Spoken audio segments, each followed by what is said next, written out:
ਧੰਨ ਵਾਹਿਗੁਰੂ ਸਾਹਿਬ ਜੀ।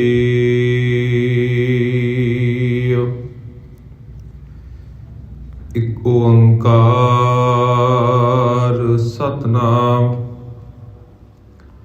ਕਰਤਾ ਪੁਰਖ ਨਿਰਭਉ ਨਿਰਵੈਰ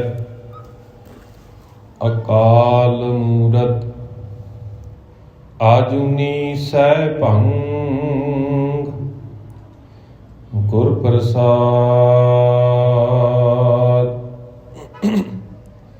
ਸ਼੍ਰੀ ਨਾਨਕ ਪਦ ਪੰਕਜ ਬੰਦਨ ਪਦ ਪੰਕਜ ਬੰਦਨਾ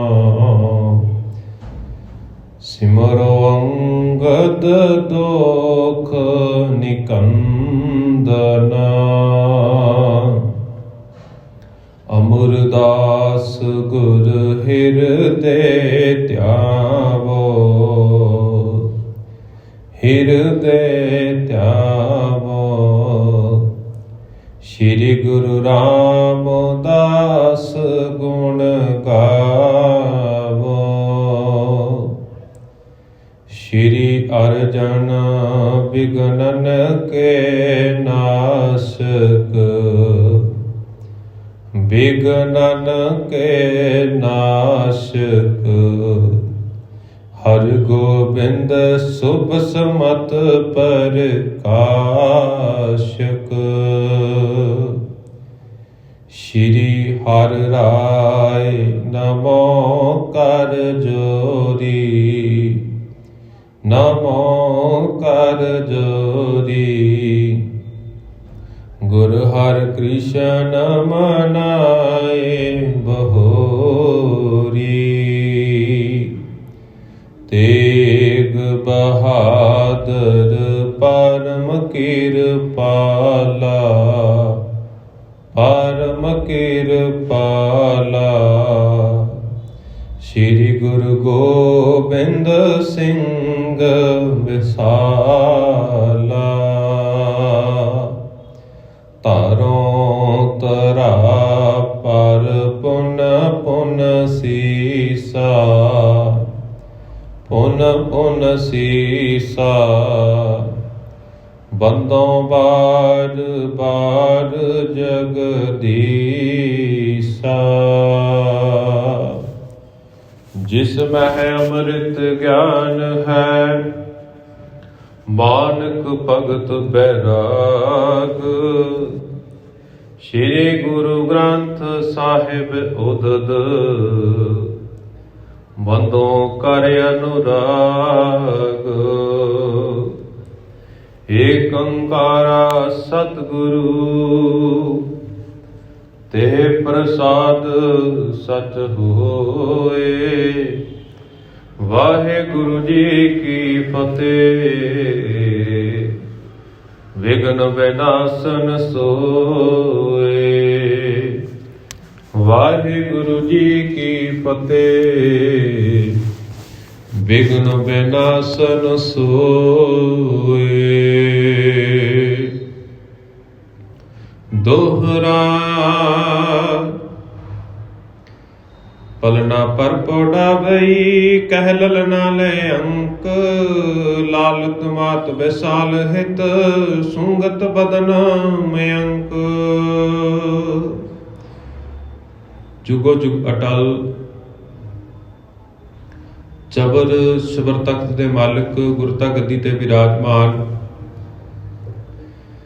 ਸਾਹਿਬ ਸ੍ਰੀ ਗੁਰੂ ਗ੍ਰੰਥ ਸਾਹਿਬ ਜੀ ਮਹਾਰਾਜ ਜੀ ਦੀ ਪਾਵਨ ਪਵਿੱਤਰ ਹਜ਼ੂਰੀ ਅੰਦਰ ਜੁੜ ਮਿਲ ਬੈਠੇ ਅਤ ਸਤਿਕਾਰਯੋਗ ਸਤਸੰਗੀ ਜਨੋ।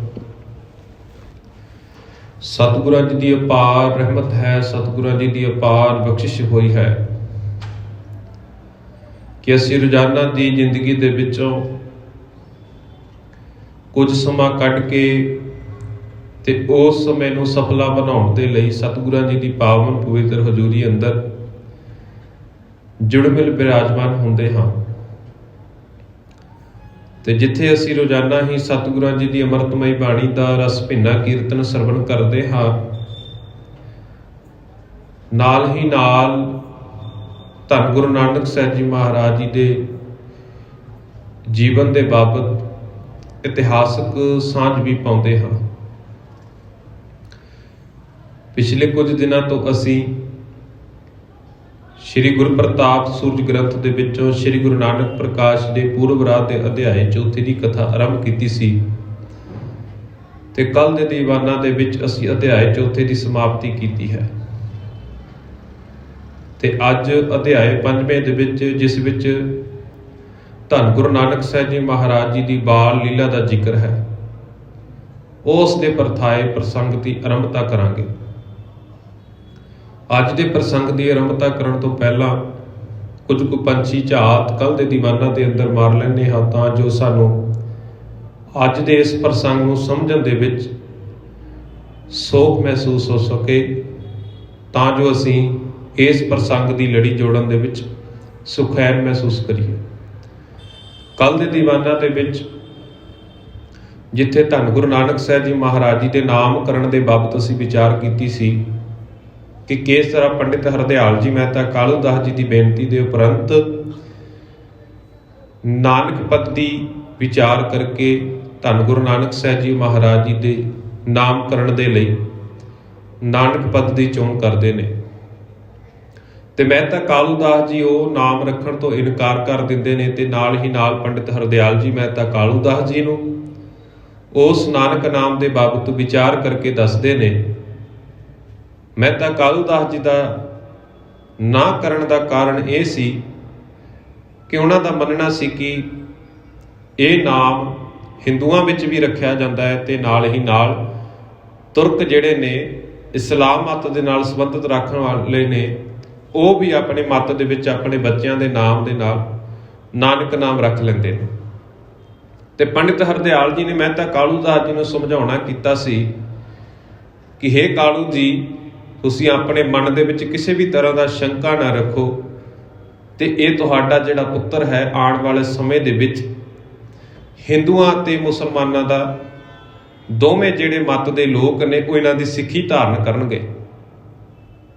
ਦੋਵੇਂ ਮਤ ਦੇ ਲੋਕ ਇਹਨਾਂ ਦੇ ਸੇਵਕ ਹੋਣਗੇ, ਇਹਨਾਂ ਦੇ ਪੈਰੋਕਾਰ ਹੋਣਗੇ। ਤੇ ਇਸੇ ਤਰ੍ਹਾਂ ਪੰਡਿਤ ਹਰਦਿਆਲ ਜੀ ਨਾਨਕ ਪਦ ਦੇ ਅਰਥ ਕਰਕੇ ਸਮਝਾਉਂਦੇ ਨੇ ਵੀ ਇਹ ਨਾਨਕ ਪਦ ਦਾ ਅਰਥ ਬਣਦਾ ਹੈ ਕਿ ਕੋਈ ਮਹਾਨ ਪੁਰਖ ਜਿਸ ਨੂੰ ਕਿਸੇ ਵੀ ਤਰ੍ਹਾਂ ਦਾ ਜੀਵਨ ਦੇ ਵਿੱਚ ਦੁੱਖ ਨਹੀਂ ਹੁੰਦਾ। ਤੇ ਇਹ ਸਾਰੀ ਵਿਚਾਰ ਚਰਚਾ ਸੁਣਨ ਤੋਂ ਬਾਅਦ ਪੰਡਿਤ ਹਰਦਿਆਲ ਜੀ ਦੇ ਬਚਨ ਸਰਵਣ ਕਰਨ ਤੋਂ ਬਾਅਦ ਮਹਿਤਾ ਕਾਲੂ ਦਾਸ ਜੀ ਆਪਣੇ ਬਾਲਕ ਦਾ ਨਾਮ ਨਾਨਕ ਰੱਖਣ ਦੇ ਲਈ ਸਹਿਮਤ ਹੋ ਜਾਂਦੇ ਨੇ। ਇਹ ਅਸੀਂ ਕੱਲ ਦੇ ਦੀਵਾਨਾਂ ਵਿੱਚ ਇੱਥੋਂ ਤੱਕ ਦਾ ਪ੍ਰਸੰਗ ਸਰਵਣ ਕੀਤਾ ਸੀ। ਆਓ ਅੱਜ ਦੇ ਪ੍ਰਸੰਗ ਦੀ ਆਰੰਭਤਾ ਕਰਨ ਤੋਂ ਪਹਿਲਾਂ ਅਧਿਆਇ ਪੰਜਵੇਂ ਦੀ ਆਰੰਭਤਾ ਕਰਨ ਤੋਂ ਪਹਿਲਾਂ ਗੁਰੂ ਕਲਗੀਧਰ ਪਿਤਾ ਜੀ ਵੱਲੋਂ ਬਖਸ਼ੀ ਹੋਈ ਫਤਿਹ ਦੇ ਨਾਲ ਸਾਂਝ ਪਾਈਏ ਜੀ। ਦੋਵੇਂ ਹੱਥ ਜੋੜ ਕੇ ਪਿਆਰ ਅਤੇ ਸਤਿਕਾਰ ਨਾਲ ਫਤਿਹ ਪ੍ਰਵਾਨ ਕਰੋ। ਆਖੋ ਜੀ ਵਾਹਿਗੁਰੂ ਜੀ ਕਾ ਖਾਲਸਾ, ਵਾਹਿਗੁਰੂ ਜੀ ਕੀ ਫਤਿਹ। ਦੋਹਰਾ ਪਲਣਾ ਪਰ ਪੋਡਾ ਬਈ ਕਹਿ ਲਲਨਾ ਲੈ ਅੰਕ ਲਾਲਤ ਮਾਤ ਵਿਸਾਲ ਹਿਤ ਸੁੰਗਤ ਬਦਨ ਮਯੰਕ। ਹੁਣ ਭਾਈ ਬਾਲਾ ਜੀ ਧੰਨ ਗੁਰੂ ਅੰਗਦ ਸਾਹਿਬ ਜੀ ਮਹਾਰਾਜ ਜੀ ਨੂੰ ਧੰਨ ਗੁਰੂ ਨਾਨਕ ਸਾਹਿਬ ਜੀ ਮਹਾਰਾਜ ਜੀ ਦੇ ਬਚਪਨ ਦੀ ਜਿਹੜੀ ਬਾਲਪਨ ਦੀ ਜਿਹੜੀ ਬਾਲ ਲੀਲਾ ਦੇ ਕੋਤਕ ਨੇ ਉਹ ਧੰਨ ਗੁਰੂ ਅੰਗਦ ਸਾਹਿਬ ਜੀ ਮਹਾਰਾਜ ਜੀ ਨੂੰ ਸਮਝਾਉਣਾ ਕਰਦੇ ਨੇ, ਸੁਣਾਉਣਾ ਕਰਦੇ ਨੇ। ਪਲਣਾ ਪਰ ਦਾ ਭਾਵ ਹੁੰਦਾ ਹੈ ਪੰਘੂੜੇ ਵਿੱਚ, ਕਿ ਉਹ ਜਿਹੜਾ ਬਾਲ ਹੈ ਉਹ ਬਾਲ ਪੰਘੂੜੇ ਉੱਤੋਂ ਮਾਤਾ ਜੀ ਨੇ ਆਪਣੀ ਗੋਦ ਦੇ ਵਿੱਚ ਲਿਆ। ਧੰਨ ਗੁਰੂ ਨਾਨਕ ਸਾਹਿਬ ਜੀ ਮਹਾਰਾਜ ਪੰਘੂੜੇ ਦੇ ਵਿੱਚ ਬਹਿ ਕੇ ਖੇਡ ਰਹੇ ਨੇ ਤੇ ਮਾਤਾ ਤ੍ਰਿਪਤਾ ਜੀ ਨੇ ਉਸ ਬਾਲਕ ਨੂੰ ਆਪਣੀ ਗੋਦੇ ਦੇ ਵਿੱਚ ਲੈ ਕੇ ਉਸ ਨੂੰ ਲਾਡ ਦੇ ਸ਼ਬਦ ਦੇ ਜਿਹੜੇ ਨੇ ਪਿਆਰ ਦੇ ਬੋਲ ਬੋਲੇ, ਲਾਲਤ ਮਾਤ ਵਿਸਾਲ ਹਿਤ ਸੁੰਗਤ ਬਦਨ ਮਯੰਕ। ਤੇ ਇਸੇ ਤਰ੍ਹਾਂ ਮਾਤਾ ਜੀ ਬਹੁਤ ਪ੍ਰੇਮ ਦੇ ਨਾਲ, ਬਹੁਤ ਪਿਆਰ ਦੇ ਨਾਲ ਆਪਣੇ ਬਾਲ ਨੂੰ ਲਾਡ ਲਾਡਾਉਂਦੇ ਨੇ ਤੇ ਬਾਲ ਦਾ ਜਿਹੜਾ ਚੰਦ ਵਰਗਾ ਮੁਖ ਸੀ ਉਸ ਨੂੰ ਚੁੰਮਦੇ ਨੇ। ਚੋਬਈ ਆਨਨ ਆਰਣ ਜਾਤ ਨਿਹਾਰੀ ਲੀਲ ਲਲ ਤੰਗ ਆਰ ਤੁਹਾਰੀ। ਤੇ ਕਹਿੰਦੇ ਨੇ ਜਿਹੜਾ ਉਹਨਾਂ ਦਾ ਮੁਖ ਹੈ ਨਾ ਉਹ ਕਮਲ ਦੇ ਫੁੱਲ ਵਾਂਗਾ ਕੋਮਲ ਹੈ ਤੇ ਜਿਹੜੀ ਲਲਤਾ ਆਰਤਹਾਰੀ ਭਾਵ ਉਸ ਦੀ ਸੁੰਦਰਤਾ ਦੁੱਖਾਂ ਨੂੰ ਦੂਰ ਕਰਨ ਵਾਲੀ ਹੈ। ਉਹਨਾਂ ਦਾ ਜੇਕਰ ਕੋਈ ਮੁਖ ਦੇਖਦਾ ਹੈ ਨਾ ਧੰਨ ਗੁਰੂ ਨਾਨਕ ਸਾਹਿਬ ਜੀ ਮਹਾਰਾਜ ਜੀ ਦਾ, ਉਹ ਇੰਨੇ ਸੁੰਦਰ ਨੇ, ਤੇ ਜੇਕਰ ਕੋਈ ਉਹਨਾਂ ਦਾ ਮੁਖ ਦੇ ਦਰਸ਼ਨ ਵੀ ਕਰ ਲੈਂਦਾ ਹੈ ਤਾਂ ਉਸ ਦੇ ਦਰਸ਼ਨਾਂ ਦੇ ਨਾਲ ਮਨੁੱਖਾਂ ਦੇ ਜਿਹੜੇ ਜੀਵਨ ਦੇ ਦੁੱਖ ਨੇ ਉਹ ਦੁੱਖ ਦੂਰ ਹੋ ਜਾਂਦੇ ਨੇ। ਲੋਚਨ ਅਮਲ ਕਮਲ ਦਲ ਜੈਸੇ, ਨਾਸਾ ਤਿਲ ਪਰ ਸੂਨ ਨਹਿ ਵੈਸੇ। ਕਿ ਕਹਿੰਦੇ ਜਿਹੜੀਆਂ ਅੱਖਾਂ ਨੇ ਨਾ ਉਹ ਕਮਲ ਦੇ ਫੁੱਲ ਵਾਂਗ ਨੇ, ਭਾਵ ਜਿਸ ਤਰ੍ਹਾਂ ਕਮਲ ਦਾ ਫੁੱਲ ਛੱਪੜ ਦੇ ਵਿੱਚ ਰਹਿ ਕੇ ਵੀ ਉਹ ਗੰਦਗੀ ਤੋਂ ਰਹਿਤ ਹੁੰਦਾ, ਉਹ ਚਿੱਕੜ ਤੋਂ ਰਹਿਤ ਹੁੰਦਾ, ਇਸੇ ਤਰ੍ਹਾਂ ਉਹਨਾਂ ਦੀਆਂ ਜਿਹੜੀਆਂ ਪਵਿੱਤਰ ਅੱਖਾਂ ਨੇ ਉਹ ਮੈਲ ਤੋਂ ਰਹਿਤ ਨੇ ਤੇ ਕਮਲ ਦੇ ਪੱਤੀਆਂ ਵਰਗੀਆਂ ਨੇ। ਤੇ ਉਹਨਾਂ ਦਾ ਜਿਹੜਾ ਨੱਕ ਹੈ ਉਹ ਉਸ ਦੀ ਸੁੰਦਰ ਇਸ ਤਰ੍ਹਾਂ ਹੈ, ਸੁੰਦਰਤਾ ਵੀ ਉਸ ਦੇ ਬਰਾਬਰ ਜਿਹੜਾ ਨੇ ਤਿਲ ਦੇ ਫੁੱਲ ਵੀ ਕੋਈ ਵੀ ਉਸ ਦੀ ਬਰਾਬਰਤਾ ਨਹੀਂ ਕਰ ਸਕਦੇ। ਸੁੰਦਰ ਅਲੰਕਾਰ ਕਰਵਾਏ, ਬਿਨ ਦੂਖਣ ਕੈ ਭੂਖਣ ਪਾਏ। ਕਿ ਉਸ ਬਾਲਕ ਦੇ ਵਾਸਤੇ ਪਰਿਵਾਰ ਦੇ ਜੀਆਂ ਨੇ ਰਲ ਮਿਲ ਕੇ, ਅਲੰਕਾਰ ਦਾ ਭਾਵ ਹੁੰਦਾ ਗਹਿਣੇ, ਕਿ ਉਸ ਬਾਲਕ ਦੇ ਲਈ ਸੁੰਦਰ ਗਹਿਣੇ ਤਿਆਰ ਕਰਵਾਏ ਨੇ, ਬਿਨ ਦੂਖਣ ਕੈ ਭੂਖਣ ਪਾਏ। ਕਿ ਦੂਖਣ ਰਹਿਤ ਦੇ ਗਹਿਣੇ ਜਿਹੜੇ ਨੇ ਉਹ ਪਾਏ ਹੋਏ ਨੇ। ਬਣੀ ਬਾਜਨੀ ਕਿੰਕਣ ਚਾਰੀ, ਕਟ ਮੈਂ ਪਾਈ ਅਤ ਸ਼ਬਦ ਵਾਰੀ। ਕਿ ਜਿਹੜੀ ਬਣੀ ਬਾਜਨੀ ਕਿੰਕਣ ਚਾਰੀ ਦਾ ਭਾਵ ਹੈ ਤੇ ਉਹਨਾਂ ਦੇ ਲੱਕ ਦੇ ਨਾਲ ਜਿਹੜੀ ਹੈ ਘੁੰਗਰੂਆਂ ਵਾਲੀ ਤੜਾਗੀ ਜਿਹੜੀ ਹੈ ਬੰਨੀ ਹੋਈ ਹੈ। ਆਮ ਤੌਰ ਦੇ ਉੱਤੇ ਅੱਜ ਵੀ ਪਿੰਡਾਂ ਦੇ ਵਿੱਚ ਇਹ ਰਿਵਾਜ ਜਿਹੜਾ ਹੈ ਚੱਲਦਾ ਆ ਰਿਹਾ। ਜਦੋਂ ਘਰ ਦੇ ਵਿੱਚ ਕੋਈ ਬੱਚਾ ਜਨਮ ਲੈਂਦਾ ਹੈ ਨਾ, ਉਸ ਬੱਚੇ ਦੇ ਲੱਕ ਦੇ ਨਾਲ ਤੜਾਗੀ ਬੰਨੀ ਜਾਂਦੀ ਹੈ। ਤੇ ਇਸੇ ਤਰ੍ਹਾਂ ਇੱਥੇ ਕਵੀ ਜੀ ਅਲੰਕਾਰ ਬੰਨ੍ਹਦੇ ਨੇ। ਤੇ ਉਸ ਸਮੇਂ ਧੰਨ ਗੁਰੂ ਨਾਨਕ ਸਾਹਿਬ ਜੀ ਮਹਾਰਾਜ ਜੀ ਨੇ ਜਿਹਨੇ ਆਪਣੇ ਸੋਹਣੇ ਸੀਸ ਦੇ ਉੱਤੇ ਜਿਨ੍ਹਾਂ ਦੇ ਗਹਿਣੇ ਪਹਿਨਾਏ ਹੋਏ ਨੇ, ਨਾਲ ਹੀ ਨਾਲ ਉਹਨਾਂ ਦੇ ਲੱਕ ਦੇ ਉੱਤੇ ਜਿਹੜੀ ਹੈ ਉਹ ਤੜਾਗੀ ਬੱਧੀ ਹੋਈ ਹੈ। ਤੇ ਇਸ ਤਰ੍ਹਾਂ ਉਹਨਾਂ ਦੇ ਜਿਹੜੇ ਗਹਿਣੇ ਨੇ ਉਹ ਸਰੀਰ ਦੇ ਉੱਤੇ ਬਹੁਤ ਫੱਬਦੇ ਨੇ, ਬਹੁਤ ਸੁਹਾਵਣੇ ਲੱਗ ਰਹੇ ਨੇ। ਕਰ ਮੈਂ ਕਟਪਦ ਨੂੰ ਪਰਸੋ ਹੈ, ਜੋ ਦੇਖੇ ਤਿਸ ਕੋ ਮਨ ਮੋਹੈ। ਕਰ ਮੈਂ ਕਟ, ਕਰ ਦਾ ਭਾਵ ਹੈ ਹੱਥ ਤੇ ਕਟ ਦਾ ਭਾਵ ਹੈ ਕੜਾ। ਕਿ ਕਹਿੰਦੇ ਹੱਥਾਂ ਦੇ ਵਿੱਚ ਉਹਨਾਂ ਨੇ ਕੜੇ ਪਹਿਨੇ ਹੋਏ ਨੇ। ਤੇ ਇਸ ਤਰ੍ਹਾਂ ਜੋ ਦੇਖੇ ਤਿਸ ਕੋ ਮਨ ਮੋਹੈ, ਜਿਹੜਾ ਵੀ ਉਹਨਾਂ ਨੂੰ ਦੇਖਦਾ ਹੈ ਉਹ ਉਹਨਾਂ ਦੇ ਵੱਲ ਜਿਹੜਾ ਹੈ ਆਪਣਾ ਮਨ ਜਿਹੜਾ ਹੈ ਉਹਨਾਂ ਦਾ ਮੋਹ ਲੈਂਦਾ ਹੈ। ਧੰਨ ਗੁਰੂ ਨਾਨਕ ਸਾਹਿਬ ਜੀ ਮਹਾਰਾਜ ਜੀ ਦੇ ਵੱਲ ਜਿਹੜਾ ਵੀ ਇਨਸਾਨ ਦੇਖਦਾ ਹੈ ਨਾ, ਉਹ ਧੰਨ ਗੁਰੂ ਨਾਨਕ ਸਾਹਿਬ ਜੀ ਮਹਾਰਾਜ ਜੀ ਦੇ ਸੀਸ ਦੇ ਉੱਤੇ ਪਹਿਨੇ ਹੋਏ ਗਹਿਣੇ ਉਸ ਮਨੁੱਖ ਦੇ ਮਨ ਨੂੰ ਮੋਹ ਲੈਂਦੇ ਨੇ। ਦੋਏ ਦੋਏ ਦਸਨ ਤਰ ਦੁਤ ਹੋਤੀ, ਸੰਪਟ ਬਿਦਰਮ ਜਿਉ ਜੁਗ ਮੋਤੀ। ਤੇ ਕਹਿੰਦੇ ਉਹਨਾਂ ਦੇ ਮੁੱਖਾਂ ਦੇ ਵਿੱਚ ਤੇ ਦੋ ਛੋਟੇ ਛੋਟੇ ਦੰਦ ਜਿਹੜੇ ਨੇ ਉਹ ਇੰਜ ਲੱਗਦੇ ਨੇ ਕਿ ਜਿਵੇਂ ਕਿਸੇ ਇੱਕ ਕੀਮਤੀ ਡੱਬੇ ਦੇ ਵਿੱਚ ਕੋਈ ਕੀਮਤੇ ਮੋਤੀ ਰੱਖੇ ਹੋਣ। ਤੇ ਇਸ ਤਰ੍ਹਾਂ ਕਹਿੰਦੇ ਨੇ ਉਹਨਾਂ ਦੇ ਜਿਹੜੇ ਦੋ ਦੰਦ ਵੀ ਜਿਹੜੇ ਨੇ ਉਹਨਾਂ ਦੇ ਮੁਖ ਦੇ ਉੱਤੇ ਉਸ ਦੋ ਦੰਦਾਂ ਦੇ ਨਾਲ ਉਹ ਜਿਹੜੀ ਉਹਨਾਂ ਦੇ ਮੁਖ ਦੀ ਸੁੰਦਰਤਾ ਹੈ ਹੋਰ ਵੱਧ ਰਹੀ ਹੈ। ਚੌਪਈ ਅੰਗਣ ਮੈਂ ਰਿੰਗਣ ਗਤਕਾਰੀ, ਚਰਨਾ ਬੁਝ ਖੈਂਚਿਤ ਬਲਿਹਾਰੀ। ਅੰਗਣ ਦਾ ਭਾਵ ਹੈ ਵਿਹੜਾ ਤੇ ਰਿੰਗਣ ਦਾ ਭਾਵ ਹੈ ਰੁੜਨਾ। ਤੇ ਕਹਿੰਦੇ ਬਾਲਕ ਮਾਤਾ ਜੀ ਦੀ ਗੋਦੀ ਦੇ ਵਿੱਚੋਂ ਉਤਰ ਕੇ ਵਿਹੜੇ ਦੇ ਵਿੱਚ ਜਿਹੜਾ ਹੈ ਉਹ ਰੁੜਦੇ ਨੇ। ਚਰਨਾ ਬੁਝ ਖੈਂਚਿਤ ਬਲਿਹਾਰੀ, ਕਵੀ ਜੀ ਕਹਿੰਦੇ ਨੇ ਵੀ ਜਿਨ੍ਹਾਂ ਚਰਨਾਂ ਕਮਲਾਂ ਤੋਂ ਮੈਂ ਬਲਿਹਾਰ ਜਾਂਦਾ ਨਾ, ਉਹਨਾਂ ਨੂੰ ਉਹ ਅੱਗੇ ਵੱਲ ਨੂੰ ਖਿੱਚਦੇ ਨੇ। ਵੀ ਉਹ ਆਪਣੇ ਜਿਹੜੇ ਚਰਨ ਨੇ ਉਹ ਜਿਸ ਤਰ੍ਹਾਂ ਰੁੜਦੇ ਨੇ ਤੇ ਨਾਲ ਨਾਲ ਆਪਣੇ ਚਰਨਾਂ ਨੂੰ ਵੀ ਆਪਣੇ ਨਾਲ ਅੱਗੇ ਦੀ ਅੱਗੇ ਖਿੱਚਦੇ ਜਾਂਦੇ ਨੇ। ਹਿਰਤ ਹਸਤ ਹਸਾਵਤ ਓਰੀ, ਕਿਲਕਤ ਮੁਖ ਤੇ ਮਾਧੁਰ ਠੋਰੀ। ਤੇ ਇਸ ਤਰ੍ਹਾਂ ਧੰਨ ਗੁਰੂ ਨਾਨਕ ਸਾਹਿਬ ਜੀ ਮਹਾਰਾਜ ਜਿਹੜੇ ਵੀ ਉੱਥੇ ਮਨੁੱਖ ਆਉਂਦੇ ਨੇ, ਜਿਹੜੀਆਂ ਵੀ ਇਸਤਰੀਆਂ ਆਉਂਦੇ ਨੇ, ਉਹਨਾਂ ਵੱਲ ਵੇਖ ਕੇ ਹੱਸਦੇ ਨੇ ਤੇ ਇਸੇ ਤਰ੍ਹਾਂ ਹੋਰਨਾਂ ਨੂੰ ਵੀ ਉਹ ਹਸਾਉਂਦੇ ਨੇ। ਕਿਲਕਤ ਮੁਖ ਤੇ ਮਾਧੁਰ ਠੋਰੀ, ਤੇ ਜਿਹੜਾ ਮਿਠਾਸ ਦਾ ਘਰ ਹੈ ਤੇ ਉਸ ਤਰ੍ਹਾਂ ਜਿਹੜਾ ਮਿਠਾਸ ਦਾ ਘਰ ਜਿਹੜਾ ਮੁਖ ਹੈ ਨਾ, ਉਸ ਦੇ ਵਿੱਚੋਂ ਕਿਲਕਾਰੀਆਂ ਮਾਰਦੇ ਹਨ। ਬੇਦੀ ਕੁਲ ਕੀ ਆਨ ਬਤੂਟੀ, ਮੂਰਤ ਪਿਖ ਜਨ ਆਨੰਦ ਬੂਟੀ। ਬਧੂਟੀ ਦਾ ਭਾਵ ਹੈ ਇਸਤਰੀਆਂ, ਕਿ ਕਹਿੰਦੇ ਜਿਹੜੀਆਂ ਬੇਦੀ ਕੁਲ ਦੀਆਂ ਇਸਤਰੀਆਂ ਨੇ ਨਾ, ਉਹ ਆ ਕੇ ਉਸ ਸੁੰਦਰ ਸੂਰਤ ਨੂੰ ਵੇਖ ਕੇ ਆਨੰਦਿਤ ਹੁੰਦੀਆਂ ਨੇ। ਧੰਨ ਗੁਰੂ ਨਾਨਕ ਸਾਹਿਬ ਜੀ ਮਹਾਰਾਜ ਜੀ ਦਾ ਮੁਖੜਾ ਤੱਕ ਕੇ ਨਾ, ਉਹਨਾਂ ਨੂੰ ਦੇਖ ਕੇ ਉਹ ਆਨੰਦ ਵਿੱਚ ਆ ਜਾਂਦੀਆਂ ਨੇ। ਗਹਿ ਕਰ ਪੁਜਤੇ ਅੰਕ ਵਸਾਵੇ, ਪਰਮ ਪ੍ਰੇਮ ਕਰ ਹਰਖ ਲਡਾਵੇ। ਤੇ ਕਹਿੰਦੇ ਬਾਹਾਂ ਤੋਂ ਚੁੱਕ ਕੇ ਉਹਨਾਂ ਨੂੰ ਫਿਰ ਗੋਦੀ ਵਿੱਚ ਬਿਠਾਉਂਦੀਆਂ ਨੇ, ਤੇ ਨਾਲ ਹੀ ਨਾਲ ਪ੍ਰੇਮ ਦੇ ਨਾਲ, ਖੁਸ਼ੀ ਦੇ ਨਾਲ ਉਹਨਾਂ ਨੂੰ ਲਾਡ ਲਡਾਉਂਦੀਆਂ ਨੇ। ਬੋਲੇ ਬਚਨ ਤੋਤਰੇ ਮੀਠੇ, ਸੁਣੇ ਨਾਰ ਨਰ ਲਾਗੇ ਈਠੇ। ਤੇ ਧੰਨ ਗੁਰੂ ਨਾਨਕ ਸਾਹਿਬ ਜੀ ਮਹਾਰਾਜ ਜਦੋਂ ਇਹ ਸਾਰਾ ਕੁਝ ਦੇਖਦੇ ਨੇ ਨਾ, ਸਾਰੇ ਉਹਨਾਂ ਨੂੰ ਪਿਆਰ ਦੇ ਨਾਲ, ਲਾਡ ਦੇ ਨਾਲ ਉਹਨਾਂ ਨੂੰ ਬੁਲਾਉਂਦੇ ਨੇ। ਕੋਈ ਉਹਨਾਂ ਨੂੰ ਆਪਣੀ ਗੋਦੀ ਦੇ ਵਿੱਚ ਚੁੱਕ ਰਿਹਾ, ਕੋਈ ਉਹਨਾਂ ਨੂੰ ਖਿਡਾਉਂਦਾ ਹੈ। ਇਹ ਸਾਰਾ ਕੁਝ ਵਰਤਾਂਤ ਦੇਖ ਕੇ ਧੰਨ ਗੁਰੂ ਨਾਨਕ ਸਾਹਿਬ ਜੀ ਮਹਾਰਾਜ ਆਪਣੀ ਤੋਤਲੀ ਆਵਾਜ਼ ਦੇ ਵਿੱਚ, ਤੋਤਲੇ ਬੋਲਾਂ ਦੇ ਨਾਲ ਉਹਨਾਂ ਨੂੰ ਜਿਹੜਾ ਹੈ ਮਿੱਠੇ ਬਚਨ ਬੋਲਦੇ ਨੇ।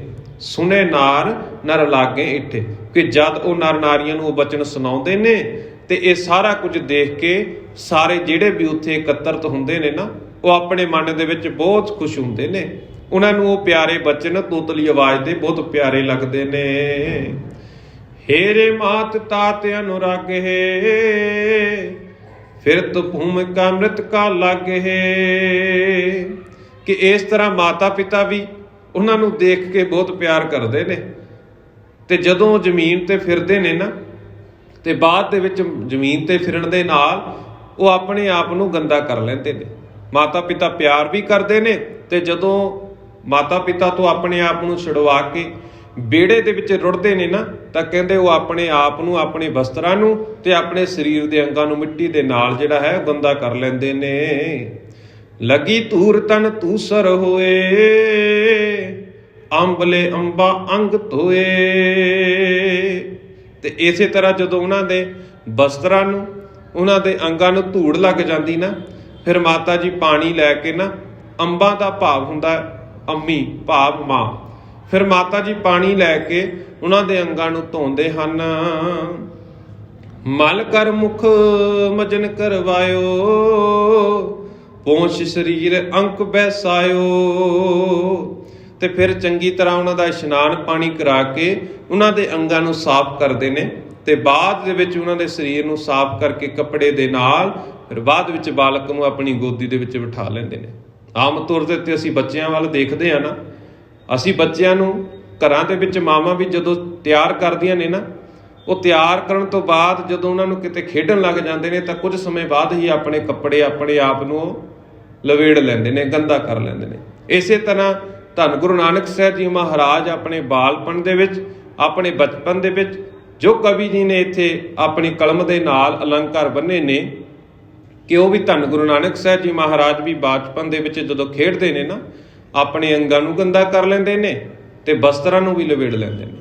ਤੇ ਮਾਤਾ ਤ੍ਰਿਪਤਾ ਜੀ ਫਿਰ ਆਪਣੇ ਬਾਲਕ ਨੂੰ ਆਪਣੇ ਹੱਥਾਂ ਦੇ ਵਿੱਚ ਲੈ ਕੇ ਜਿੱਥੇ ਉਹਨਾਂ ਦਾ ਇਸ਼ਨਾਨ ਪਾਣੀ ਕਰਾਉਂਦੇ ਨੇ, ਤੇ ਨਾਲ ਹੀ ਨਾਲ ਉਹਨਾਂ ਨੂੰ ਸਾਫ਼ ਕਰਕੇ ਆਪਣੀ ਗੋਦੀ ਦੇ ਵਿੱਚ ਬਿਠਾ ਕੇ ਪਿਆਰ ਦਿੰਦੇ ਨੇ। ਦੋਹਰਾ ਝਗਲੀ ਚੀਨ ਨਵੀਨ ਪੁਨ ਪਹਿਰਾਈ ਤਨ ਤਾਤ, ਪੈ ਕੋ ਪਾਣ ਕਰਾਏ ਕੈ ਪੋੜਾਏ ਕਰਮਾਤ। ਤੇ ਕਹਿੰਦੇ ਵੀ ਜਦੋਂ ਉਹਨਾਂ ਦਾ ਸਰੀਰ ਸਾਫ਼ ਕਰਦੇ ਨੇ ਨਾ, ਬਾਅਦ ਦੇ ਵਿੱਚ ਉਹਨਾਂ ਨੂੰ ਛੋਟੀ ਜਿਹੜੀ ਹੈ, ਝਗਲੀ ਦਾ ਭਾਵ ਹੁੰਦਾ ਝੱਗੀ, ਵੀ ਉਹਨਾਂ ਨੂੰ ਛੋਟੀ ਝੱਗੀ ਜਿਹੜੀ ਹੈ ਉਹ ਆਪਣੇ ਪੁੱਤਰ ਦੇ ਸਰੀਰ ਦੇ ਉੱਤੇ ਪਹਿਨਾਉਂਦੇ ਨੇ। ਪੈ ਕੋ ਪਾਣ ਕਰਾਏ ਕਹਿ ਪੋੜਾਏ ਕਰਮਾਤ। ਫਿਰ ਮਾਤਾ ਜੀ ਉਹਨਾਂ ਨੂੰ ਦੁੱਧ ਪਿਲਾ ਕੇ ਬਾਲਾ ਪ੍ਰੀਤਮ ਜੀ ਨੂੰ ਆਪਣੇ ਹੱਥਾਂ ਦੇ ਵਿੱਚ ਜਿਹੜਾ ਉਹਨਾਂ ਨੂੰ ਸੁਆ ਦਿੰਦੇ ਹਨ। ਚੌਪਈ ਜੁਗਲ ਘਟੀ ਪਲਣਾ ਪਰ ਸੋਏ, ਜਾਗੇ ਬੋਹਰ ਸੋਚੇ ਤਨ ਹੋਏ। ਤੇ ਕਹਿੰਦੇ ਵੀ 2 ਘੜੀਆਂ ਪੰਘੂੜੇ ਦੇ ਵਿੱਚ ਸੌਂ ਕੇ ਆਰਾਮ ਕਰਨ ਤੋਂ ਬਾਅਦ ਉਹ ਧੰਨ ਗੁਰੂ ਨਾਨਕ ਸਾਹਿਬ ਜੀ ਮਹਾਰਾਜ ਕਹਿੰਦੇ ਨੇ ਫਿਰ ਸੁਚੇਤ ਹੋ ਜਾਂਦੇ ਨੇ, ਚੇਤਨ ਹੋ ਜਾਂਦੇ ਨੇ, ਭਾਵ ਉਹ ਆਪਣੀ ਨੀਂਦ ਦੇ ਵਿੱਚੋਂ ਜਾਗ ਜਾਂਦੇ ਹਨ। ਲੱਗੇ ਬਾਲ ਲੀਲਾ ਪੁਨ ਕਰਨੇ, ਪਕਰੇ ਪਰਣਾ ਹੋਏ ਭਗਤ ਪਰਨੇ। ਤੇ ਕਹਿੰਦੇ ਫਿਰ ਬਾਲਾ ਪ੍ਰੀਤਮ ਜੀ ਨਾ ਆਪਣੇ ਬਚਪਨ ਦੀ ਜਿਹੜੀ ਹੈ ਉਹ ਲੀਲਾ ਕਰਨ ਲੱਗ ਜਾਂਦੇ ਨੇ। ਕਹਿੰਦੇ ਆਪਣੇ ਪੈਰਾਂ ਦੇ ਉੱਤੇ ਖੜੇ ਹੋਣ ਦਾ ਯਤਨ ਕਰਦੇ ਨੇ ਤੇ ਕਿਸੇ ਚੀਜ਼ ਦਾ ਸਹਾਰਾ ਲੈ ਕੇ, ਕਿਸੇ ਦਾ ਆਸਰਾ ਲੈ ਕੇ ਉਹ ਆਪਣੇ ਪੈਰਾਂ ਦੇ ਉੱਤੇ ਖੜੇ ਹੋਣ ਦਾ ਯਤਨ ਕਰਦੇ ਹਨ। ਭਇਓ ਚਰਨ ਬਲ ਹੋਵੇ ਠਾਡੇ, ਖੇਲੇ ਪਾਲਨ ਮਹਿਤ ਬਾਡੇ। ਕਿ ਕਹਿੰਦੇ ਜਦੋਂ ਪੈਰਾਂ ਦੇ ਭਾਰ ਖੜੇ ਹੋ ਜਾਂਦੇ ਨੇ ਨਾ, ਜਦੋਂ ਚਰਨਾਂ ਦੇ ਉੱਤੇ ਭਾਰ ਪਾ ਕੇ ਖੜੇ ਹੋ ਜਾਂਦੇ ਨੇ, ਫਿਰ ਉਹ ਯਤਨ ਕਰਦੇ ਨੇ ਕਿ ਦੂਸਰੇ ਬਾਲਾਂ ਦੇ ਨਾਲ ਖੇਡਿਆ ਜਾਵੇ ਤੇ ਬੜੇ ਪਿਆਰ ਦੇ ਨਾਲ ਆਪਣੇ ਸਾਥੀਆਂ ਦੇ ਨਾਲ ਜਾ ਕੇ ਉਹ ਫਿਰ ਖੇਡਾਂ ਖੇਡਦੇ ਹਨ। ਭੂਖਨ ਸ਼ਬਦ ਪਲਾਵਤ ਹੋਵਤ, ਨੈਣ ਸ਼ਬੀਲੇ ਸ਼ਬ ਸੋ ਜੋਵਤ। ਤੇ ਕਹਿੰਦੇ ਜਿਹੜੇ ਉਹਨਾਂ ਦੇ ਸੀਸ ਦੇ ਉੱਤੇ ਗਹਿਣੇ ਪਾਏ ਹੋਏ ਨੇ ਨਾ, ਉਹ ਜਦੋਂ ਤੁਰਦੇ ਨੇ ਤੇ ਤੁਰਨ ਦੇ ਨਾਲ ਗਹਿਣਿਆਂ ਦੀ ਜਿਹੜੀ ਖੜਕਟਾਹਟ ਹੈ ਨਾ, ਉਸ ਦੀ ਆਵਾਜ਼ ਹੁੰਦੀ ਹੈ। ਤੇ ਸ਼ੈਣ ਸ਼ਬੀਲੇ ਨੈਣ ਜਿਹੜੇ ਨੇ, ਉਹਨਾਂ ਦੇ ਜਿਹੜੇ ਸਰੀਰ ਦੀ ਬਣਤਰ ਹੈ ਉਸ ਦੇ ਉੱਤੇ ਜਿਹੜੇ ਗਹਿਣੇ ਪਾਏ ਨੇ, ਉਹਨਾਂ ਦੀ ਸੁੰਦਰਤਾ ਦੇ ਵਿੱਚ ਵਾਧਾ ਕਰਦੇ ਹਨ। ਬਿਨ ਬੋਲੇ ਨਹਿ ਆਲਿਆਂ ਆਵੇ, ਸ਼ਿਸ਼ ਪਛਾਤ ਪਰਪ ਮਹਿਤਾਵੇ। ਕਿ ਜਦੋਂ ਤੱਕ ਘਰੋਂ ਕਹਿੰਦੇ ਆਵਾਜ਼ ਨਹੀਂ ਆਉਂਦੀ ਨਾ, ਉਹ ਬਿਨਾਂ ਬੋਲੇ ਘਰ ਨਹੀਂ ਆਉਂਦੇ।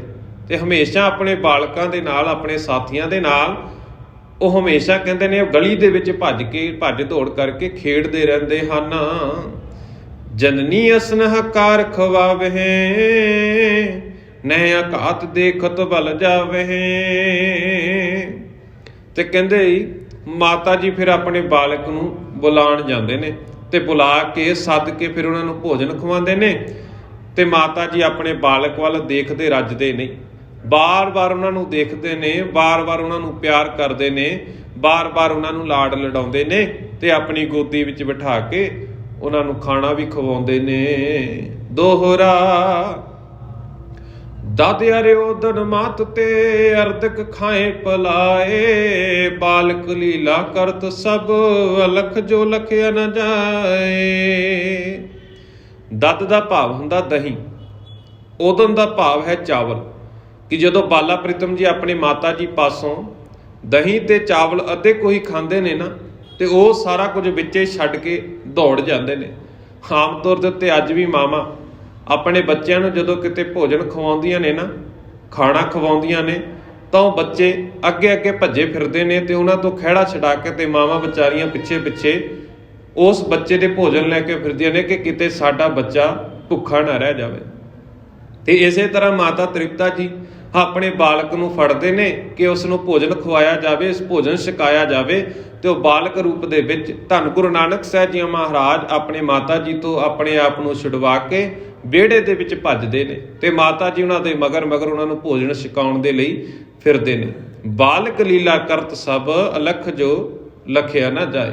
ਤੇ ਅਤੀ ਸੁੰਦਰ ਜਿਹੜੇ ਬਾਲਕ ਲੀਲਾ ਕਰਦੇ ਨੇ ਨਾ, ਇਹ ਸਾਰਾ ਕੁਝ ਕਹਿੰਦੇ ਕਵੀ ਜੀ ਕਹਿੰਦੇ ਵੀ ਇਸ ਦਾ ਅੰਤ ਨਹੀਂ ਲਿਖਿਆ ਜਾ ਸਕਦਾ। ਵੀ ਕਿਸ ਤਰ੍ਹਾਂ ਉਹਨਾਂ ਨੇ ਆਪਣੇ ਬਚਪਨ ਦੇ ਵਿੱਚ ਬਾਲਕ ਦੇ ਰੂਪ ਦੇ ਵਿੱਚ ਕਿਸ ਤਰ੍ਹਾਂ ਦੇ ਉਹਨਾਂ ਨੇ ਕੁਤਕ ਕੀਤੇ ਨੇ। ਚੌਪਈ ਲੈ ਕਰ ਕਾਲੂ ਅੰਕ ਦੁਲਾ ਰਹੇ, ਪਾਵਤ ਸੁਖ ਕੋ ਬਦਨ ਨਿਹਾਰੇ। ਅੰਕ ਦਾ ਭਾਵ ਹੁੰਦਾ ਗੋਦ।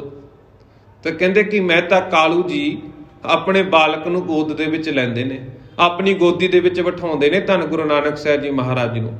ਪਾਵਤ ਸੁਖ ਕੋ ਬਦਨ ਨਿਹਾਰੇ, ਕਿ ਉਹਨਾਂ ਦਾ ਮੁਖੜਾ ਵੇਖ ਕੇ ਬੜਾ ਸੁਖ ਪਾਉਂਦੇ ਨੇ ਤੇ ਆਪਣੇ ਮਨ ਦੇ ਵਿੱਚ ਬਹੁਤ ਖੁਸ਼ ਹੁੰਦੇ ਨੇ। ਤਜ ਕਰ ਜਨਕ ਅੰਕ ਕੋ ਜਾਵੇ, ਰਲ ਬਾਲਨ ਸੋ ਖੇਲ ਮਚਾਵੇ।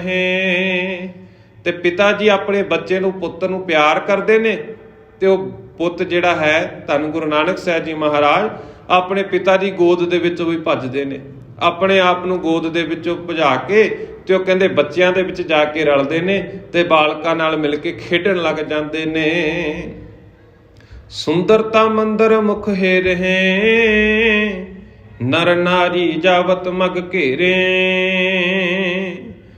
ਕਿ ਕਹਿੰਦੇ ਜਿਹੜੇ ਸੁੰਦਰਤਾ ਦੇ ਘਰ ਧੰਨ ਗੁਰੂ ਨਾਨਕ ਸਾਹਿਬ ਜੀ ਮਹਾਰਾਜ ਜੀ ਨੇ, ਤਾਂ ਉਹ ਬਚਪਨ ਦੇ ਵਿੱਚ ਕਹਿੰਦੇ ਵੀ ਉਹਨਾਂ ਦਾ ਚਿਹਰਾ ਦੇਖ ਕੇ ਜਿਹੜਾ ਕੁਝ ਵੀ ਉਹਨਾਂ ਦਾ ਮੁਖੜਾ ਦੇਖਦਾ ਹੈ ਨਾ, ਔਰ ਰਸਤੇ ਦੇ ਵਿੱਚ ਕਿਤੇ ਗਲੀਆਂ ਦੇ ਵਿੱਚ ਜਿੱਥੇ ਆਪਣੇ ਸਾਥੀਆਂ ਦੇ ਨਾਲ ਖੇਡਦੇ ਨੇ ਨਾ, ਉਹ ਇਲਾਕੇ ਦੇ ਲੋਕ ਜਿਹੜੇ ਵੀ ਮਨੁੱਖ ਨੇ, ਜਿਹੜੀਆਂ ਵੀ ਇਸਤਰੀਆਂ ਨੇ, ਉਸ ਬਾਲਕ ਨੂੰ ਰੋਕਦੀਆਂ ਨੇ, ਉਸ ਨੂੰ ਪਿਆਰ ਕਰਦੀਆਂ ਨੇ, ਉਸ ਨੂੰ ਘੇਰ ਲੈਂਦੇ ਹਨ। ਬੋਲੇ ਬੋਲ ਬੁਲਾਵਹਿ ਬਚਨਾ, ਗਿਰਾ ਮਾਧੁਰ ਕੀ ਜਨ ਰਚਨਾ। ਕਹਿੰਦੇ ਕਿ ਫਿਰ ਉਹਨਾਂ ਦੇ ਨਾਲ ਗੱਲਾਂ ਕਰਦੇ ਨੇ ਤੇ ਨਾਲ ਹੀ ਉਹਨਾਂ ਦੀਆਂ ਗੱਲਾਂ ਸੁਣਦੇ ਨੇ। ਅਸੀਂ ਪਿੱਛੇ ਵੀ ਪ੍ਰਸੰਗ ਦੇ ਵਿੱਚ ਜ਼ਿਕਰ ਕੀਤਾ ਕਿ ਧੰਨ ਗੁਰੂ ਨਾਨਕ ਸਾਹਿਬ ਜੀ ਮਹਾਰਾਜ ਜੀ ਸਾਰਿਆਂ ਦਾ ਪਿਆਰ ਪ੍ਰਾਪਤ ਕਰਕੇ ਨਾ ਤੋਤਲੀ ਤੇ ਮਿੱਠੀ ਆਵਾਜ਼ ਦੇ ਵਿੱਚ ਬਚਨ ਬੋਲਦੇ ਨੇ, ਤੇ ਉਹਨਾਂ ਦੀ ਆਵਾਜ਼ ਸੁਣਨ ਦੇ ਲਈ ਸਾਰੇ ਇਕੱਤਰਤ ਹੁੰਦੇ ਨੇ, ਤੇ ਤੋਤਲੇ ਬੋਲ ਸੁਣ ਕੇ ਸਾਰੇ ਪ੍ਰਸੰਨ ਹੁੰਦੇ ਨੇ। ਇਸੇ ਤਰ੍ਹਾਂ ਜਦੋਂ ਕਹਿੰਦੇ ਗਲੀ ਦੇ ਵਿੱਚ ਆਪਣੇ ਸਾਥੀਆਂ ਦੇ ਨਾਲ ਖੇਡਾਂ ਖੇਡਦੇ ਨੇ ਨਾ, ਚੋਜ ਵਰਤਾਉਂਦੇ ਨੇ, ਤੇ ਜਿਹੜੇ ਗਲੀ ਮੁਹੱਲੇ ਦੇ ਨਾਲ ਦੇ ਲੋਕ ਨੇ ਉਹ ਸਾਰੇ ਉਹਨਾਂ ਨੂੰ ਰੋਕ ਰੋਕ ਕੇ ਉਹਨਾਂ ਨਾਲ ਪਿਆਰ ਕਰਦੇ ਨੇ, ਤੇ ਨਾਲ ਹੀ ਨਾਲ ਉਹਨਾਂ ਨੂੰ ਪਿਆਰ ਭਰੇ ਬਚਨ ਆਖਦੇ ਨੇ, ਤੇ ਨਾਲ ਹੀ ਧੰਨ ਗੁਰੂ ਨਾਨਕ ਸਾਹਿਬ ਜੀ ਮਹਾਰਾਜ ਜੀ ਤੋਂ ਪਿਆਰ ਭਰੀਆਂ ਗੱਲਾਂ ਜਿਹੜੇ ਨੇ, ਬਚਨ ਨੇ, ਉਹ ਸੁਣਨਾ ਕਰਦੇ ਨੇ। ਗਿਰਾ ਮਾਧੁਰੀ ਕੀ ਜਨ ਰਚਨਾ, ਕਿ ਉਹਨਾਂ ਦੀ ਮਿੱਠੀ ਬੋਲੀ ਕਹਿੰਦੇ ਨੇ ਮਾਨੋ ਇਸ ਤਰ੍ਹਾਂ ਹੈ ਵੀ ਜਿਸ ਤਰ੍ਹਾਂ ਸ਼ਹਿਦ ਦੇ ਘੁੱਟ ਹੁੰਦੇ ਨੇ। ਕਹੇ ਪਰਸ ਪਰ ਲੋਕ ਲੁਗਾਈ, ਕਾਲੂ ਭਾਗ ਅਹੇ ਅਦਕਾਈ। ਜਦੋਂ ਧੰਨ ਗੁਰੂ ਨਾਨਕ ਸਾਹਿਬ ਜੀ ਮਹਾਰਾਜ ਜੀ ਨੂੰ ਗਲੀ ਮੁਹੱਲੇ ਦੇ ਵਿੱਚ ਜਿਹੜੇ ਉਹਨਾਂ ਦੇ ਸ਼ਰੀਕੇ ਭਾਈਚਾਰੇ ਦੇ ਲੋਕ ਨੇ ਜਾਂ ਤਲਵੰਡੀ ਨਗਰ ਦੇ ਲੋਕ ਨੇ ਉਹਨਾਂ ਨੂੰ ਖੇਡਦੇ ਦੇਖਦੇ ਨੇ ਨਾ, ਤੇ ਕਿਸ ਤਰ੍ਹਾਂ ਉਹ ਬੱਚੇ ਨੂੰ ਪਿਆਰ ਕਰਦੇ ਨੇ, ਮੁੜ ਕੇ ਬੱਚਾ ਵੀ ਉਹਨਾਂ ਨੂੰ ਉਨਾ ਹੀ ਪਿਆਰ ਕਰਦਾ। ਆਮ ਤੌਰ ਦੇ ਉੱਤੇ ਅਸੀਂ ਘਰਾਂ ਦੇ ਵਿੱਚ ਬੱਚਿਆਂ ਦੇ ਨਾਲ ਜਿਹੋ ਜਿਹਾ ਵਰਤਾਵ ਕਰਦੇ ਆ ਨਾ, ਬੱਚੇ ਸਾਡੇ ਨਾਲ ਉਹੋ ਜਿਹਾ ਵਰਤਾਵ ਉਸ ਨਾਲੋਂ ਵੱਧ ਕਰਦੇ ਨੇ। ਜੇਕਰ ਕਿਸੇ ਬੱਚੇ ਨੂੰ ਅਸੀਂ ਅੱਖ ਦੀ ਘੂਰ ਦੇ ਨਾਲ ਡਰਾਉਣਾ ਚਾਹੁੰਦੇ ਆ ਨਾ, ਤਾਂ ਉਹ ਬੱਚਾ ਸਾਡੇ ਵੱਲ ਆਉਂਦਾ ਨਹੀਂ। ਜੇਕਰ ਅਸੀਂ ਬੱਚੇ ਨੂੰ ਕਿਸੇ ਪਿਆਰ ਦੇ ਨਾਲ ਉਸਨੂੰ ਪਿਆਰਦੇ ਹਾਂ, ਦੁਲਾਰਦੇ ਹਾਂ, ਲਾਡ ਲਡਾਉਂਦੇ ਆ ਨਾ, ਤਾਂ ਉਹ ਬੱਚਾ ਕੁਦਰਤੀ ਆਪਣੇ ਆਪ ਹੀ ਸਾਡੇ ਵੱਲ ਨੂੰ ਭੱਜਾ ਆਉਂਦਾ। ਹਾਲਾਂਕਿ ਉਹ ਬੋਲ ਨਹੀਂ ਸਕਦਾ, ਨਾ ਹੀ ਬੋਲ ਕੇ ਕੁਝ ਦੱਸ ਸਕਦਾ, ਪਰ ਇੱਕ ਉਸਨੂੰ ਕੁਝ ਚੀਜ਼ ਮਹਿਸੂਸ ਹੁੰਦੀ, ਲਾਡ ਵੀ ਮਹਿਸੂਸ ਹੁੰਦਾ, ਤੇ ਉਸਨੂੰ ਖਿਜ, ਉਸਨੂੰ ਗੁੱਸਾ ਵੀ ਮਹਿਸੂਸ ਹੁੰਦਾ। ਉਸ ਦੇ ਪਰਥਾਏ ਉਹ ਬੱਚੇ ਨੇ ਆਪਣੇ ਦਿਮਾਗ ਦੇ ਵਿੱਚ ਇਹੋ ਜਿਹੀ ਇਮੇਜ ਕ੍ਰੀਏਟ ਕਰ ਲਈ ਵੀ ਇਹ ਬੱਚਾ ਜਿਹੜਾ ਕਹਿੰਦਾ ਵੀ ਇਹ ਮੈਨੂੰ ਲੋਕ ਖਿੱਚਦੇ ਨੇ, ਇਹ ਮੇਰੇ ਨਾਲ ਗੁੱਸਾ ਜ਼ਾਹਰ ਕਰਦੇ ਨੇ, ਤੇ ਉਹਨਾਂ ਤੋਂ ਕੰਨੀ ਕਤਰਾਉਂਦਾ। ਇਸੇ ਤਰ੍ਹਾਂ ਜਦੋਂ ਧੰਨ ਗੁਰੂ ਨਾਨਕ ਸਾਹਿਬ ਜੀ ਮਹਾਰਾਜ ਜੀ ਨੂੰ ਲੋਕ ਪਿਆਰ ਕਰਦੇ ਨੇ ਨਾ, ਇਸੇ ਤਰ੍ਹਾਂ ਧੰਨ ਗੁਰੂ ਨਾਨਕ ਸਾਹਿਬ ਜੀ ਮਹਾਰਾਜ ਵੀ ਸਮੂਹ ਲੋਕਾਂ ਦੇ ਨਾਲ ਬਾਲ ਰੂਪ ਦੇ ਵਿੱਚ ਪਿਆਰ ਭਰੇ ਵਿਚਾਰ ਕਰਕੇ ਆਪਣੀ ਤੋਤਲੀ ਮਿੱਠੀ ਆਵਾਜ਼ ਦੇ ਨਾਲ ਉਹਨਾਂ ਦੇ ਨਾਲ ਜਿਹੜੀਆਂ ਨੇ ਗੱਲਾਂ ਕਰਦੇ ਨੇ।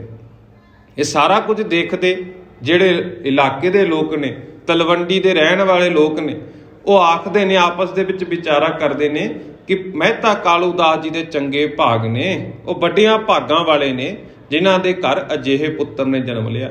ਜਿਸ ਆਵਾਸ ਸੁਤਿਆਸੀ ਉਪਜਿਓ, ਸਭ ਵਿਦ ਸੋ ਨਿਹਾਲ ਭਵ ਪਇਓ। ਕਿ ਕਹਿੰਦੇ ਇਹੋ ਜਿਹੇ ਚੰਗੇ ਭਾਗਾਂ ਵਾਲੇ ਨੇ ਮਹਿਤਾ ਕਾਲੂ ਦਾਸ ਜੀ, ਜਿਨ੍ਹਾਂ ਦੇ ਘਰ ਇਹੋ ਜਿਹੇ ਸਪੁੱਤਰ ਨੇ ਜਨਮ ਲਿਆ ਜਿਹੜਾ ਸਾਰਿਆਂ ਗੁਣਾਂ ਦੇ ਵਿੱਚ ਨਿਪੁੰਨ ਹੈ, ਸਾਰਿਆਂ ਗੁਣਾਂ ਦੇ ਵਿੱਚ ਨਿਪੁੰਨ ਹੈ। ਇਸ ਕਰਕੇ ਮਹਿਤਾ ਕਾਲੂ ਦਾਸ ਜੀ, ਉਹਨਾਂ ਦੇ ਘਰ ਪੁੱਤਰ ਦਾ ਜਨਮ ਹੋਣ ਦੇ ਕਾਰਨ ਉਹ ਵੀ ਚੰਗਿਆਂ ਭਾਗਾਂ ਵਾਲੇ ਬਣ ਗਏ। ਦੋਹਰਾ ਸਭੇ ਸੁਭਾਵਕ ਪ੍ਰੇਮ ਮਨ, ਕਰੇ ਬਦਨ ਨਿਹਾਰ। ਜੈਸੇ ਜਾਤ ਸਮੁੰਦਰ ਮੈਂ, ਸਭ ਸਰਤਾ ਕੋ ਬਾਰ। ਕਿ ਕਹਿੰਦੇ ਵੀ ਸਾਰੇ ਲੋਕ ਬਾਲਕ ਦਾ ਜਿਹੜਾ ਨਹੀਂ ਸੁੰਦਰ ਮੁਖੜਾ ਵੇਖ ਕੇ ਨਾ ਸੁਭਾਵਿਕ ਹੀ ਇਸ ਤਰ੍ਹਾਂ ਮਨ ਦੇ ਵਿੱਚ ਪਿਆਰ ਕਰਦੇ ਨੇ, ਇਸ ਤਰ੍ਹਾਂ ਪਿਆਰ ਕਰਨ ਲੱਗ ਜਾਂਦੇ ਨੇ, ਇਸ ਤਰ੍ਹਾਂ ਪਿਆਰ ਦੇ ਵਿੱਚ ਭਿੱਜ ਜਾਂਦੇ ਨੇ ਕਿ ਜਿਵੇਂ ਸਰਤਾ ਦਾ ਭਾਵ ਹੁੰਦਾ ਨਦੀ, ਤੇ ਸਮੁੰਦਰ ਦਾ ਭਾਵ ਸਮੁੰਦਰ ਸਾਗਰ। ਕਿ ਜਿਸ ਤਰ੍ਹਾਂ ਨਦੀਆਂ ਦਾ ਪਾਣੀ ਸਮੁੰਦਰ ਦੇ ਵਿੱਚ ਰਲ ਕੇ ਸਮੁੰਦਰ ਦਾ ਹੀ ਹਿੱਸਾ ਬਣ ਜਾਂਦਾ, ਤੇ ਇਸੇ ਤਰ੍ਹਾਂ ਜਿਹੜੇ ਲੋਕ ਨੇ ਨਾ, ਉਹ ਧੰਨ ਗੁਰੂ ਨਾਨਕ ਸਾਹਿਬ ਜੀ ਮਹਾਰਾਜ ਜੀ ਨੂੰ ਜਦੋਂ ਪਿਆਰ ਕਰਦੇ ਨੇ ਤੇ ਉਹਨਾਂ ਦੀ ਜੀਵਨ ਦਾ ਹਿੱਸਾ ਬਣ ਜਾਂਦੇ ਨੇ। ਉਹਨਾਂ ਨੂੰ ਇਸ ਤਰ੍ਹਾਂ ਹੀ ਲੱਗਦਾ ਹੈ ਕਿ ਇਹ ਬਾਲਕ ਸਾਡਾ ਆਪਣਾ ਹੈ, ਇਹ ਸਾਡੀ ਪੁਕਾਰ ਸੁਣੇਗਾ, ਇਹ ਸਾਡੇ ਦੁੱਖਾਂ ਦਾ ਨਾਸ਼ ਕਰਦਾ ਹੈ। ਜਦੋਂ ਵੀ ਅਸੀਂ ਇਸ ਨੂੰ ਤੱਕਦੇ ਹਾਂ ਨਾ, ਤਾਂ ਅਸੀਂ ਆਪਣੇ ਦੁੱਖਾਂ ਤੋਂ ਛੁਟਕਾਰਾ ਪਾ ਲੈਂਦੇ ਹਾਂ, ਤੇ ਅਸੀਂ ਮਨ ਦੇ ਵਿੱਚ ਖੁਸ਼ੀ ਦਾ ਇਜ਼ਹਾਰ ਕਰਦੇ ਹਾਂ। ਚੌਪਈ ਚੱਖ ਚਕੋਰ ਲੋਕਨ ਕੇ ਬਿੰਦਰਾ, ਚੰਦਰ ਬਦਨ ਦ੍ਰਿਸ਼ ਆਨੰਦ ਕੰਦਾ। ਕਿ ਸਾਰੇ ਲੋਕਾਂ ਦੀਆਂ ਅੱਖਾਂ ਜਿਹੀਆਂ ਨੇ, ਉਹ ਚੰਦ ਵਰਗੇ ਮੁਖੜੇ ਨੂੰ ਵੇਖ ਕੇ ਆਨੰਦਿਤ ਹੁੰਦੀਆਂ ਨੇ। ਸੁੰਦਰ ਰੂਪ ਹੇਰ ਰਬ ਨਿਆਈ, ਜਨ ਅਰਬਿੰਦ ਬਦਨ ਬਿਗਸਾਈ।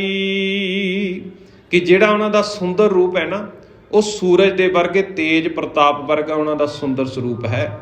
ਤੇ ਸਭ ਲੋਕ ਜਿਹੜੇ ਨੇ ਜਨ ਅਰਵਿੰਦ ਬਦਨ ਬਿਗਸਾਈ, ਕਿ ਸਭ ਲੋਕ ਕਮਲ ਰੂਪੀ ਮੁਖੜੇ ਨੂੰ ਦੇਖ ਕੇ ਖਿੜ ਜਾਂਦੇ ਨੇ, ਚਾਅ ਚੜ ਜਾਂਦਾ ਹੈ ਉਹਨਾਂ ਨੂੰ ਧੰਨ ਗੁਰੂ ਨਾਨਕ ਸਾਹਿਬ ਜੀ ਮਹਾਰਾਜ ਜੀ ਦੇ ਦਰਸ਼ਨ ਕਰਕੇ।